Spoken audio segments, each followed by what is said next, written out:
not restoration projects. That's just basic maintenance on the estate. 9.5 million, we exceed that every year in ticket sales.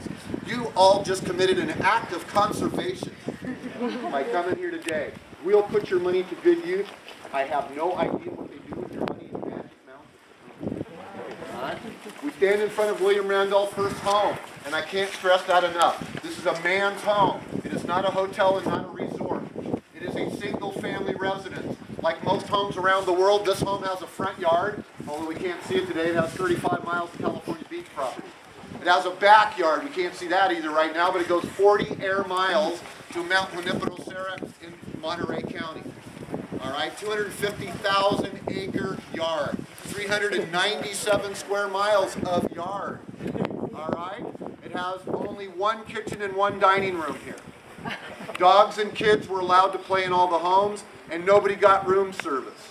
Sound familiar? Because this house is exactly like my house.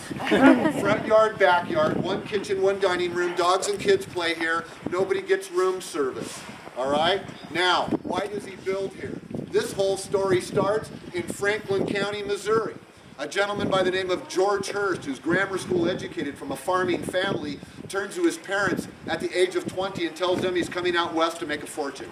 He left. Now, I make long story short. There's a lot more research for all y'all to do when you're done with this. But suffice to say, George left Missouri at the age of 20, returned 23 years later at the age of 43. He's now on the top 10 richest man list. Anaconda Copper, Homestake Gold, Comstock Silver, the largest copper, gold, and silver mines on the North American continent. So when George returned to Missouri at the age of 43, an extremely rich man, he was fairly desirable at this point. And he married the girl next door from Franklin County, well-educated, well-cultured school teacher named Phoebe Apperson. The year was 1862, when 43-year-old George Hearst married 19-year-old Phoebe Apperson. You go, George.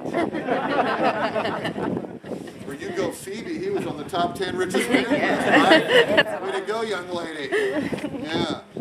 That year was 1862. They get married. Same year, they moved to California, settle in San Francisco. Next year, 1863, first and